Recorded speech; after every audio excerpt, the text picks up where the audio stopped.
Chers amis astronomes, bonjour, bienvenue sur la chaîne Fred l'Astronome. Je suis Frédéric Bertoni et j'espère que vous allez bien.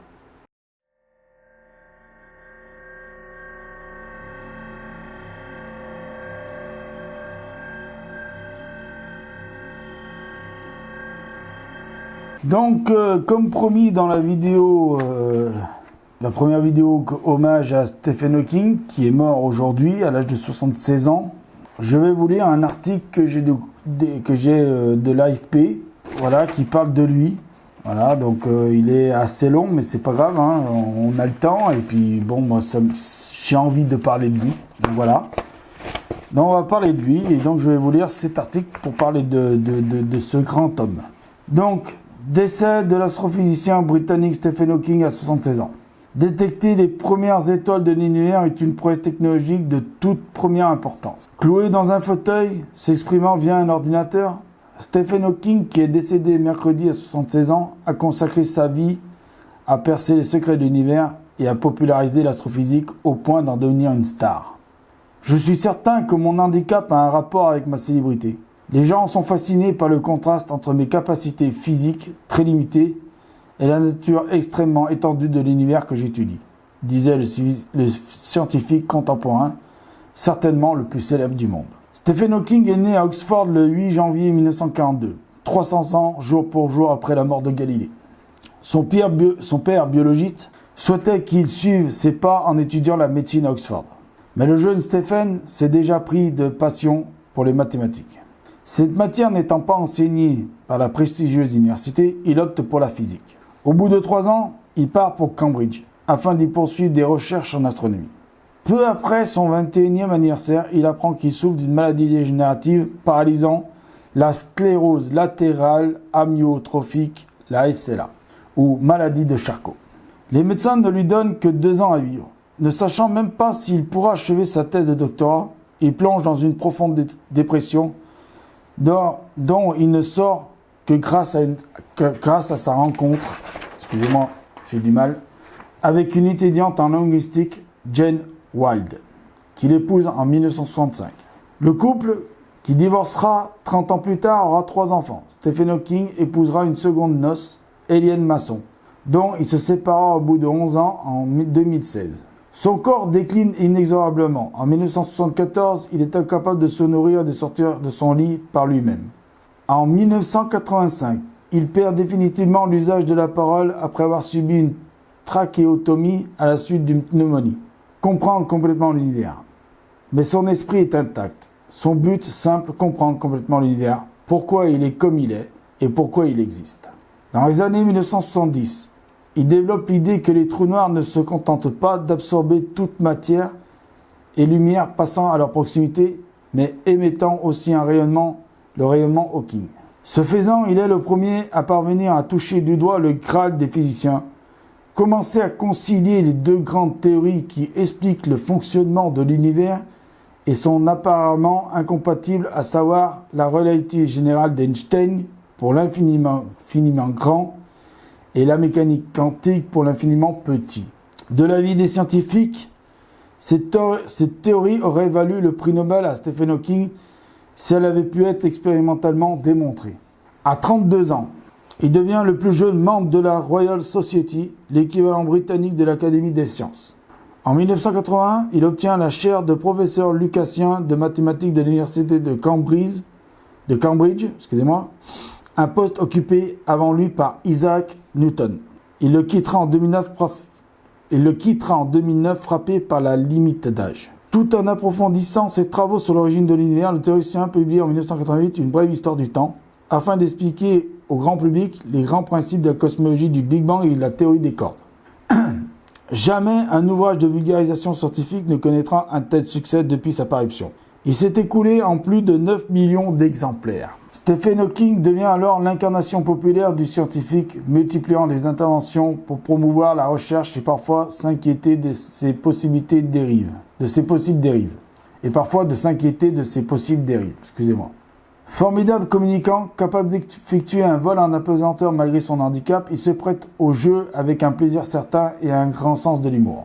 Sa page Facebook qu'il alimente lui-même avec les messages signés SH compte plus de 4 millions d'amis. Il joue son propre rôle dans les séries comme Star Trek, The Big Bang Theory, The Simpsons, signe des livres pour enfants avec sa fille Lucy, chante avec sa voix synthétique aux côtés de U2, Pink Floyd et même des Monty Python. Il y a un an, il était apparu lors d'une conférence à Hong Kong par hologramme devant des centaines de personnes.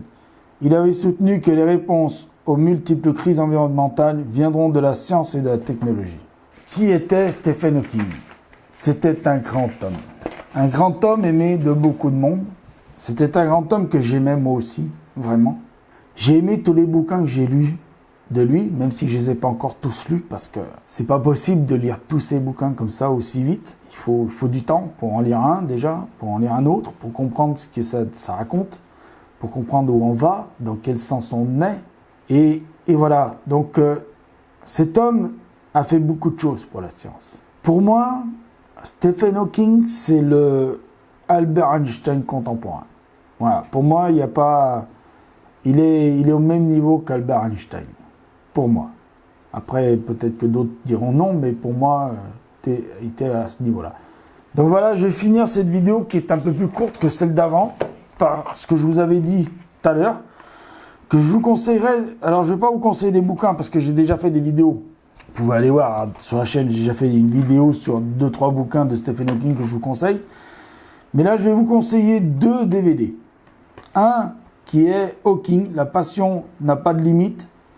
Un film de Philippe Martin, joué par Benedict Cumberbatch. Alors, vous le connaissez peut-être, cet acteur. Il a joué dans... Ah zut, bah oui, il joue d'ailleurs dans un des Star Trek, Darkness machin, je sais pas quoi. Il joue aussi dans Imitation Game. Imitation Game, enfin je sais pas le dire en anglais, la fameuse histoire de cette fameuse machine Enigma et qu'il joue en fait le mathématicien Alan Turing dans le film. Mais là, il joue le rôle de Stephen Hawking. Voilà. Donc moi je vous le conseille parce que c'est un film formidable. Je l'ai regardé des centaines de fois et franchement à chaque fois j'en suis complètement bluffé. Voilà, je vous présente le DVD. Alors c'est un film de la BBC. Hein. Vraiment je vous le conseille, c'est pas très long, c'est 90 minutes. Mais c'est 90 minutes intenses et c'est 90 minutes où on apprend vraiment beaucoup de choses sur Stephen Hawking. Et il y en a une autre que je voudrais vous présenter, un autre film qui est joué donc par 2 acteurs formidables, enfin un acteur et une actrice formidable, c'est Eddie Redmayne et Felicity Jones. Une meilleure histoire du temps, l'histoire extraordinaire de Jane et Stephen Hawking. Donc là, vous allez vraiment voir les débuts de Stephen Hawking dans sa vie, de mathématicien et d'astrophysicien. Moi, je vous le conseille vraiment, celui-là aussi.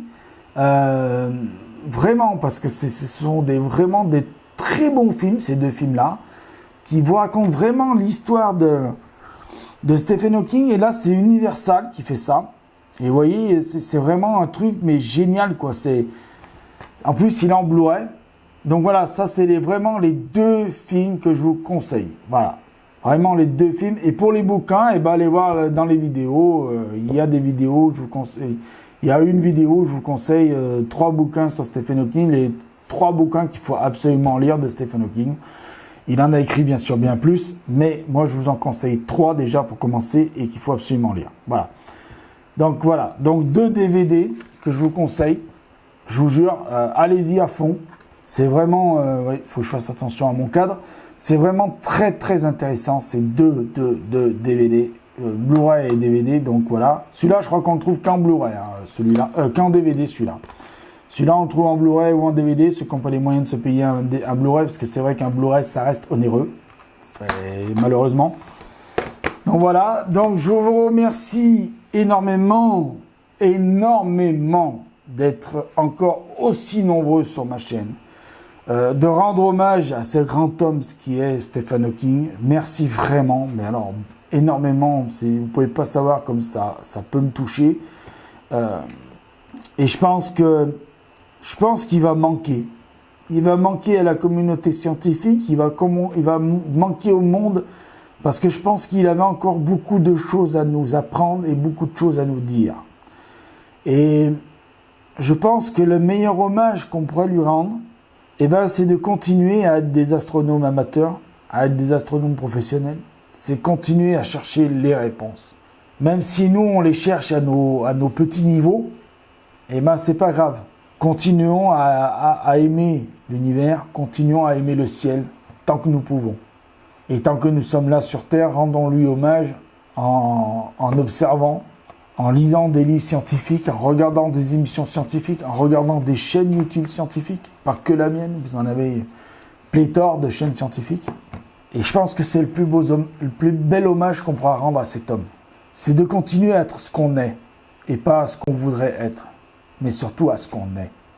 Et nous sommes des hommes curieux, et nous devons rester curieux.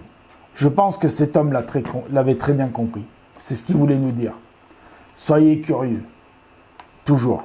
N'ayez pas peur. C'est pas difficile à comprendre. C'est long, mais pas difficile à comprendre.